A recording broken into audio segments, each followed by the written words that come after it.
Assalamualaikum warahmatullahi wabarakatuh. Salam Pancasila. Baik, di sini kami dari kelompok 5. Perkenalkan, nama saya Muhammad Faisal. Perkenalkan, nama saya Muhammad Irsyad Majid. Perkenalkan, nama saya Fakira Idil Syahwat. Perkenalkan, nama saya Alizah Putri Wandani. Perkenalkan, nama saya Tasya Cynthia Aulia. Perkenalkan, nama saya Syahrul Humayun.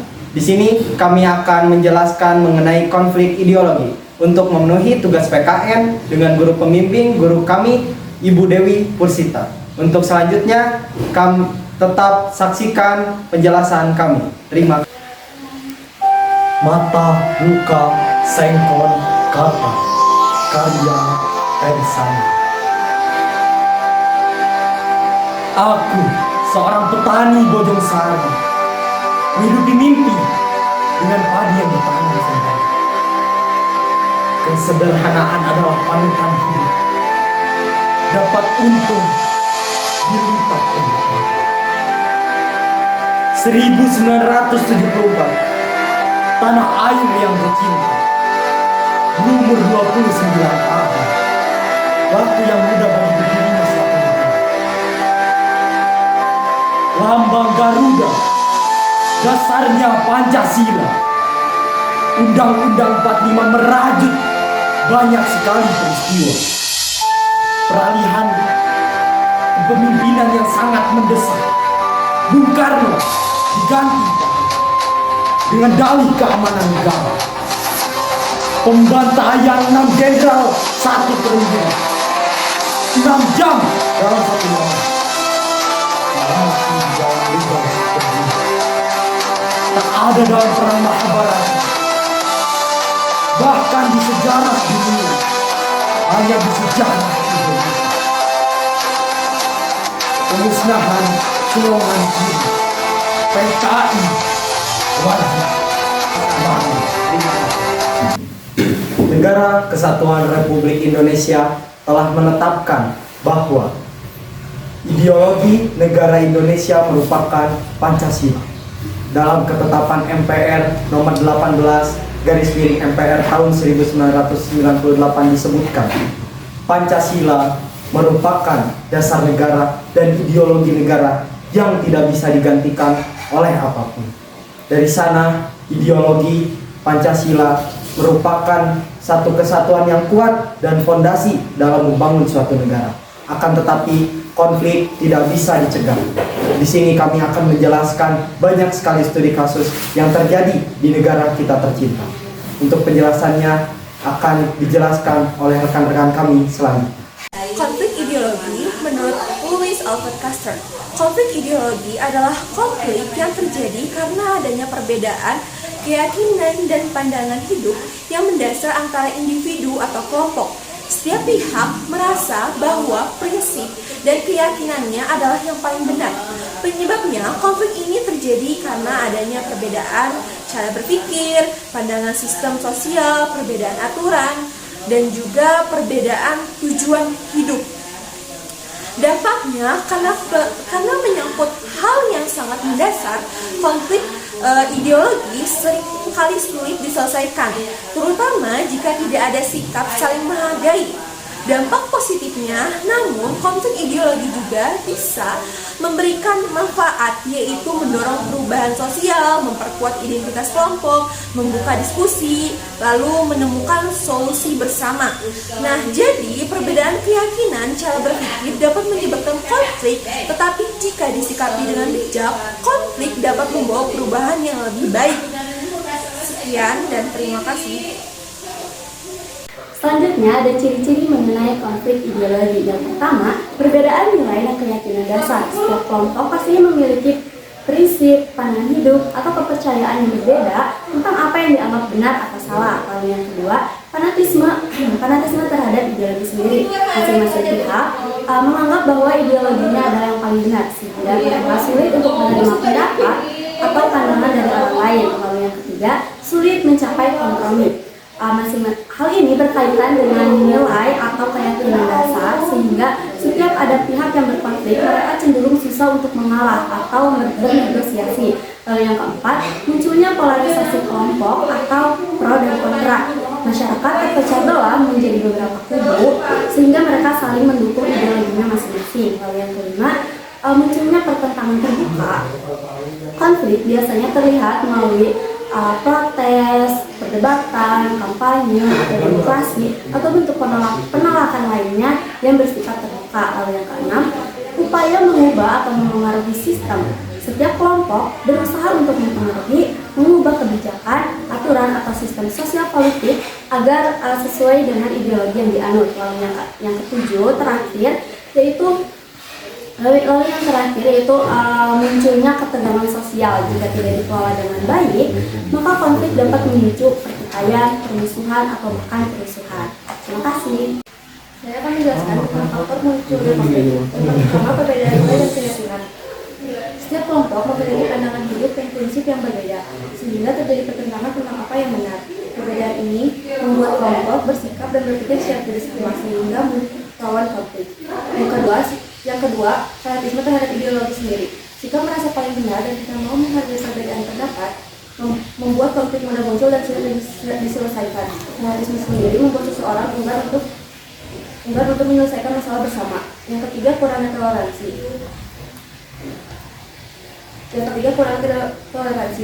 Tidak menghargai perbedaan pendapat dan keyakinan orang lain membuat hubungan antar kelompok menjadi tegang. Sikap ini memunculkan rasa saling curiga dan permusuhan.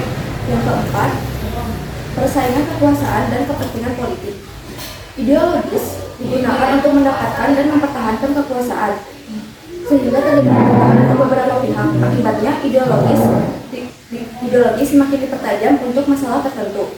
Yang kelima, komunikasi dan informasi yang buruk. Kesalahpahaman, provokasi, ataupun penyebaran berita yang tidak benar dapat memperbesar perbedaan dan konflik. Kurangnya klarifikasi membuat konflik sulit dikendali. Baik, di sini saya akan menjelaskan tentang konflik ideologi yang pernah terjadi di Indonesia. Yang pertama yaitu G30 SPKI. G30 SPKI terjadi karena adanya perbedaan ideologi komunisme dan ideologi Pancasila yang sudah menjadi dasar negara Indonesia pada tahun 1945. Pada malam hari tanggal 30 September 1965 sampai dini hari tanggal 1 Oktober 1965 terjadi pembunuhan 7 perwira TNI Angkatan Darat yang terdiri dari Letjen Ahmad Yani, Majen R. Suprato, Majen MT Haryono, Majen S. Parman, Brigjen DI Panjaitan, Brigjen Sutoyo Siswo Miharjo, dan Tufians Tendean. 7 perwira ini ditemukan mati di lubang buaya, Jakarta. Atas kejadian tersebut, pemerintah Indonesia melarang adanya paham komunisme di Indonesia dan Partai Komunisme dibubarkan. Baik, yang kedua yaitu DI atau TNI, atau kita bisa sebut dengan Darul Islam atau Tentara Islam Indonesia.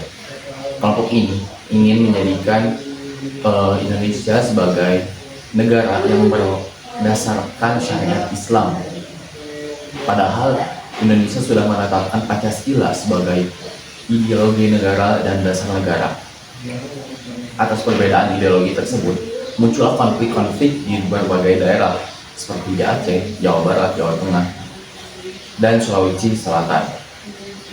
DI atau TI ini dipimpin oleh Kartosuwiryo, dan Kartosuwiryo ditangkap di Gunung Geber, Majalaya, sehingga gerakan atau pemberontakan DI atau TI ini berhasil dihentikan. Yang selanjutnya yaitu GAM atau Gerakan Aceh Merdeka. Gerakan Aceh Merdeka terjadi karena Aceh ingin berpisah atau memisahkan diri dari Indonesia karena masyarakat Aceh tidak puas atas kebijakan pemerintahan pusat, terutama dalam bidang sumber daya alam. Karena hal tersebut, muncullah konflik yang berkepanjangan selama puluhan tahun antara masyarakat Aceh dan pemerintah. Dan pada 2005 Aceh dan pemerintah Indonesia melakukan perdamaian di di Finlandia, tepatnya di Helsinki. Baik, cukup dari saya. Terima kasih. Di slide ke-7 ditampilkan bahwa dokumentasi dari studi kasus yang kita ambil. Yang pertama, di ujung kiri adalah GAM, Gerakan Aceh Merdeka. Mereka merasa bahwa sumber daya alamnya dieksploitasi secara besar-besar oleh pemerintah, akan tetapi mereka tidak mendapatkan kesejahteraan. Dan juga para kelompok-kelompok ini merasa bahwa nilai-nilai Pancasila itu tidak mencerminkan kebudayaan mereka. Yang mana saat itu di tahun 2000 hingga 2004 di sana GAM memiliki tentara mereka sendiri, yaitu TNA, Tentara Nasional Aceh. Mereka memiliki organisasi dan struktur yang sangat militeristis. Mereka bisa saja menumbangkan dan bisa memerdekakan diri. Akan tetapi hal ini bisa dicegah oleh pemerintah kita, oleh TNI. Yang selanjutnya adalah di sebelah kanan ada pemberontakan DITI. Kenapa? Berawal dari perjanjian Renville. Mereka tidak setuju bahwa pasukan Siliwangi, yaitu pasukan kemerdekaan Indonesia, harus pindah ke Yogyakarta. Mereka merasa pemerintah sangat mengalah kepada Belanda, sehingga mereka melakukan pemberontakan. Akan tetapi berhasil ditumpas pada 1948. Yang di bawah adalah G30 SPKI yang sangat membawa luka mendalam bagi Indonesia. Tidak ada sejarah dimanapun, hanya di Indonesia, yang dimana para jenderal dibunuh dari dalam. Karena kenapa? Komunis telah menyusup ke Badan Tentara Nasional Indonesia Angkatan Darat. Dari sini kita bisa lihat bahwa kita harus selalu mengevaluasi dan meyakinkan diri bahwa Pancasila adalah satu-satunya ideologi negara dan dasar negara yang harus kita pertahankan sebagai warga negara Republik Indonesia. Baik, di sini saya Faisal akan menjelaskan faktor-faktor yang mendorong adanya konflik ideologi.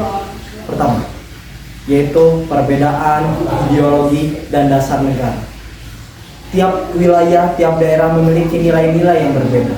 Akan tetapi di Indonesia telah ditetapkan bahwa ideologi yang kita pegang dan menjadi fondasi negara adalah Pancasila. Akan tetapi tidak semudah itu. Banyak sekali kelompok-kelompok yang ingin merubah Pancasila sebagai ideologi negara menjadi ideologi-ideologi yang mereka inginkan.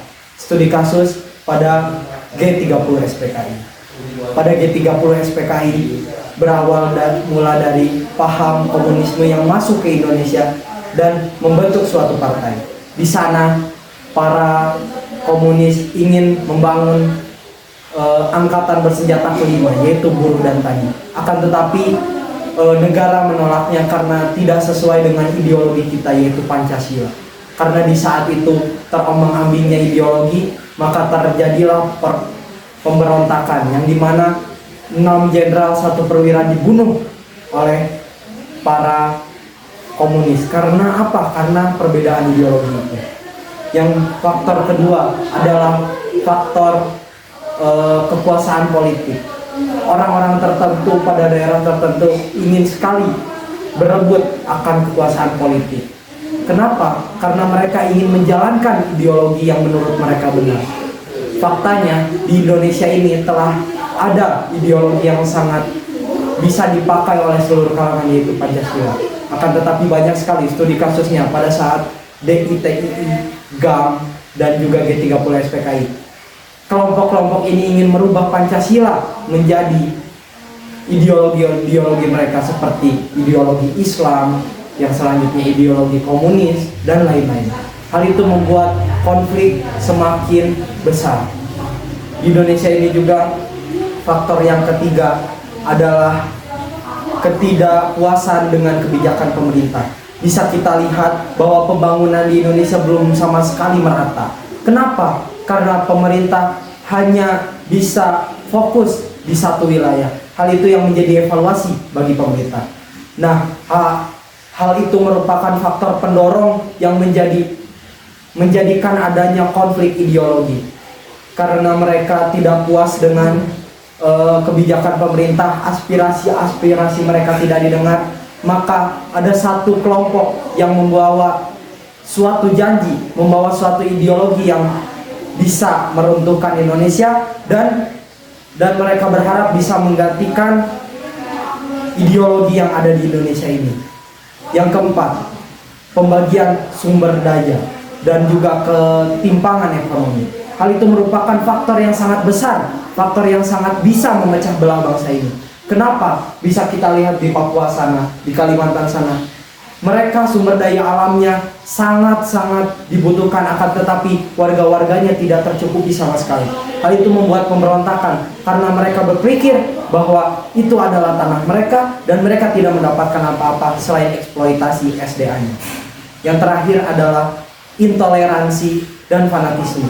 Mereka yang memiliki ideologi, apalagi ideologi ekstrim seperti komunis, Islam radikal dan lain-lain, mereka berpikir bahwa hanya mereka yang benar dan di luar golongan mereka adalah salah. Hal itu yang membuat ideologi-ideologi yang radikal tidak diperbolehkan dan disetujui hanya Pancasila. Karena dalam pasal 107 dan 108 KUHP, di mana-mana ada pemberontakan atau perubahan ideologis, maka sekelompok atau golongan tersebut bisa dihukum mati dan dipenjara paling lama 25 tahun. Dari sini kita belajar bahwa ideologi yang telah ditetapkan, yaitu ideologi Pancasila, sudah merupakan final dari berbagai macam perjuangan. Dari itu kita harus menjaga Pancasila ini menjadi ideologi dan dasar negara untuk membangun fondasi yang kuat dalam membangun Indonesia yang jaya. Terima kasih. Baik, selanjutnya di sini Aliza akan memaparkan materi mengenai dampak psikologis pada beberapa tragedi. Yang pertama pada tragedi G30 SPKI yang terjadi pada tahun 1965. Peristiwa ini meninggalkan luka mendalam yang bersifat struktural dan turun-temurun. Dampak psikologis yang ditimbulkan dari tragedi ini diantaranya yang pertama, rasa takut dan trauma berkepanjangan karena kekerasan dan penangkapan massal. Trauma ini bukan sekadar kaget, melainkan post-traumatic stress yang masif. Suasana mencekam saat penangkapan massal menciptakan memori kolektif bahwa suara ketukan pintu di malam hari adalah sebuah ancaman nyawa. Yang kedua, kecurigaan antar warga karena masyarakat saling menuduh terlibat dalam suatu kelompok tertentu. Tetangga menjadi saling curiga, solidaritas sosial pun menjadi hancur karena adanya budaya lapor-melapor demi keselamatan diri sendiri. Yang kedua, stigma sosial bagi keluarga yang dituduh terkait PKI sehingga merasa dikucilkan dan rendah diri. Mereka mengalami kematian perdata di mana mereka dikucilkan secara sosial, sulit mendapatkan pekerjaan, bahkan mereka memikul beban moral yang berat karena kesalahan yang tidak mereka perbuat. Selanjutnya yang kedua, pada tragedi DI Darul Islam atau PII Tentara Islam Indonesia. Konflik ideologi satu ini menciptakan ketegangan psikologis antara keyakinan agama dan loyalitas negara. Dampak psikologis yang ditimbulkan dari kejadian tersebut diantaranya yang pertama, kecemasan dan rasa tidak aman akibat konflik bersenjata di lingkungan tempat tinggal. Warga yang hidup di basis konflik hidup dalam ketidakpastian, mereka terjepit antara dua kekuatan bersenjata yang mengakibatkan perasaan tidak aman, insecurity, yang kronis di rumah mereka sendiri. Selanjutnya yang kedua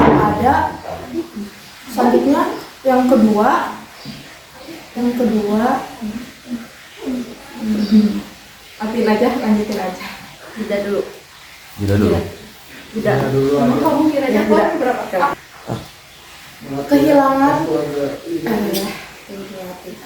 Kehilangan rasa kepercayaan kepada kelompok lain karena adanya perpecahan ideologi antara agama dan negara.